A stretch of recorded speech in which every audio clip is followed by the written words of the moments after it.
so you know, I did yet another wipe of the firmware again or the database yesterday. No transmitting's been done.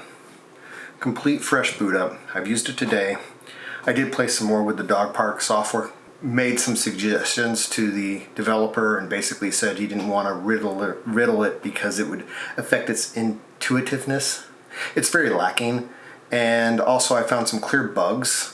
It's a $100 piece of software and the bugs are so blatant you can recreate them without even trying, and I'll show you. The other issue is this thing literally just today, all I've been doing is receive. It just restarted, no reason. And so the other thing it does continually is it always asks what version you want to run when you power it up. There's posts on Flex's site for the last 2 years, people saying, can you fix this? They still haven't fixed it. Something as simple as that. Well, it's not supposed to work that way. Well, guess what? It still does. So fix it.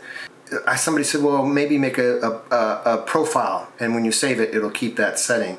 So I figured, okay, I'll go in and make a global profile. So I do this. I connect.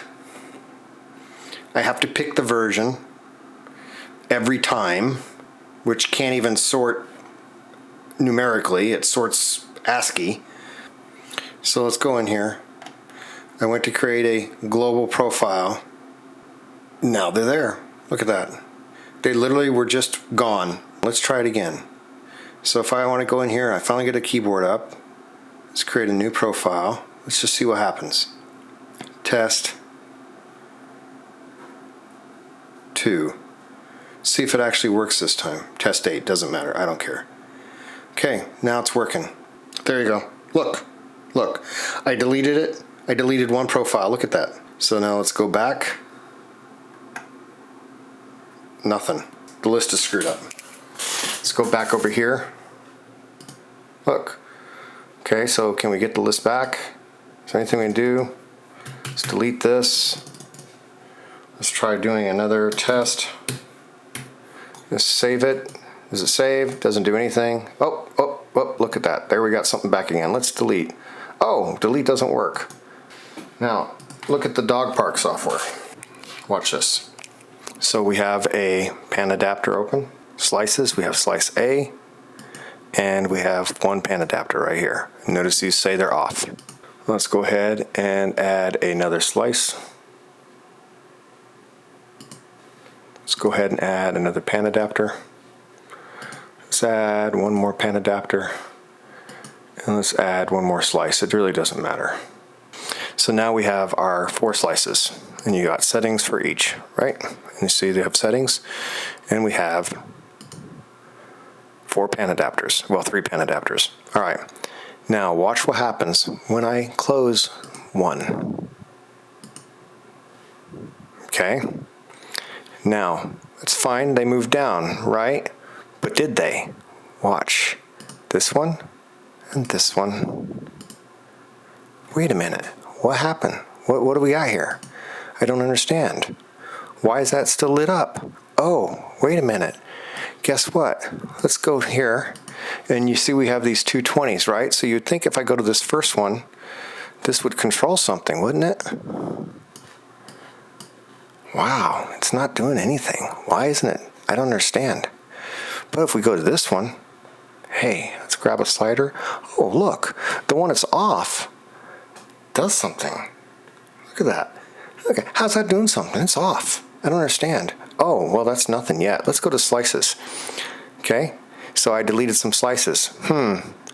What? It says slice C. What happened? I can't control my slice C. Why can't I control it? And then slice D, I can't control it. Oh, that's because they're over here under these 2 off buttons. Because it slid those down. All right, day 432 of the Flex. No, just kidding. I ordered me a stylus. I'm gonna see if that resolves the keyboard issue on the radio that I was showing. If it works with a stylus, then I can chalk it up as not being bad design. You can run the Windows version inside. On my old Mac here, I've got 16 gig of RAM, so it's got plenty of RAM, but this old Mac that's a 2010, I can run Smart SDR in a VM, and I haven't even optimized that VM and turn off a lot of features yet. I'm probably going to go with XP if I can get my hand on a copy of XP, because I think Smart SDR will work on XP, and that'll be a little more lightweight, I think. I'll try it and see. I'm still trying to figure it out, but you can use the DAX and CAT software also at the same time that you're running your Smart SDR software.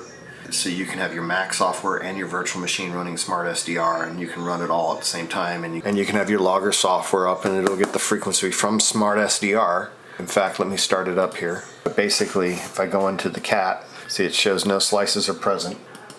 Okay, so here we are. Let me go ahead and tune in. Alright, if we go over here, now everything was off, but if you go over here to the CAT, switch it to the desktop, right there. Let me exit this, start it up after starting Smart SDR. There we go. Slice is present, and now I have to just reset this because I wasn't connected. And let's switch it to transceiver 1. There we go. And there you go. Now I'll just change the frequency. And as you can see there, I can change frequencies. I'll go into more detail with that later. Those will be different videos. Like I say, this is just more my journey of whether I'm going to keep this thing or not. Just the normal noise blanker helps a little bit, get a little bit out that maybe my MFJ noise canceller can't. It's not thousands of dollars improvement over my 891.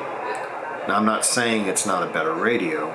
I'm just saying if you're dealing with thinking about getting a nicer radio to try to deal with local noise, because we're just like, oh, it's great because it helps get rid of local noise. At this point, I'm finding that my $225 MFJ noise canceling device and antenna with my 891 is doing just as good.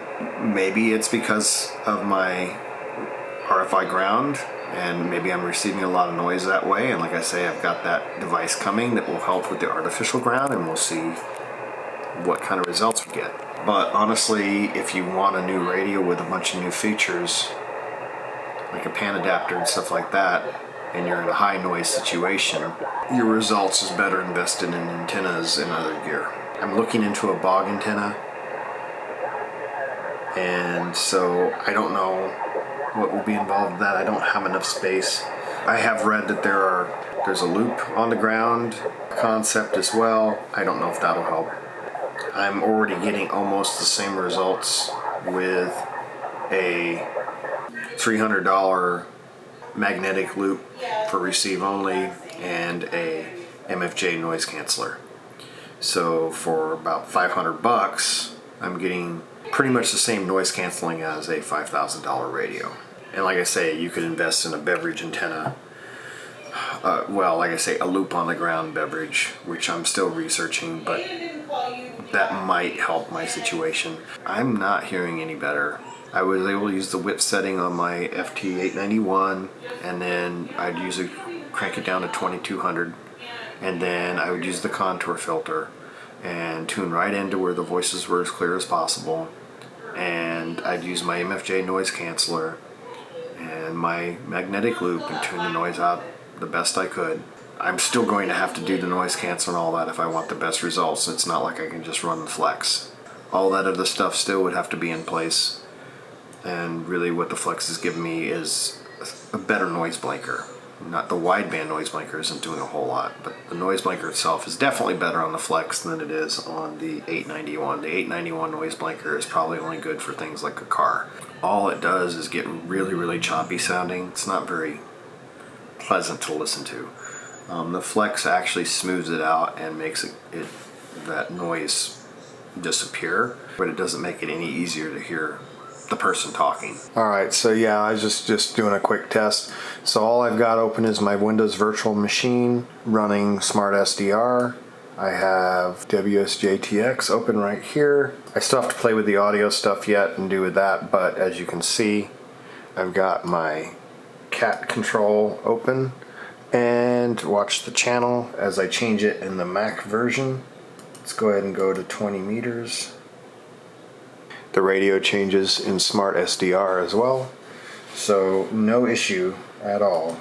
Controlling the radio from Windows and from Mac at the same time as regards to CAT controls.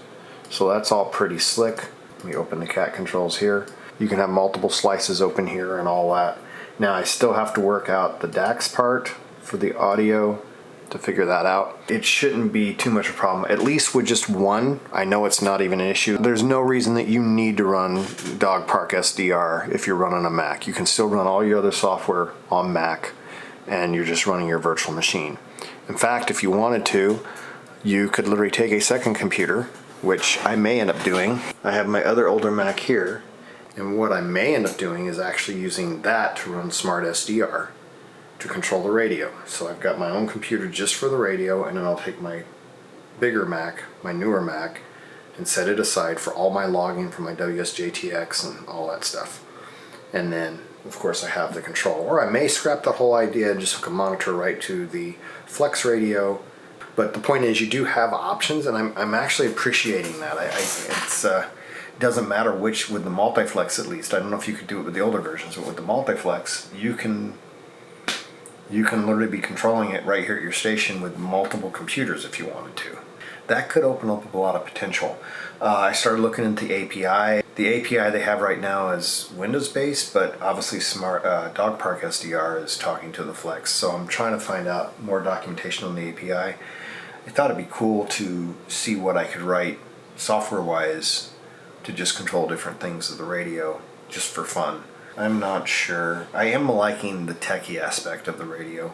I just wish it helped me a lot more on the receive quality, but that's not necessarily a fault of the radio. It's just that when you live downtown, there's only so much you can do, and apparently having a nicer radio isn't going to really help you a lot.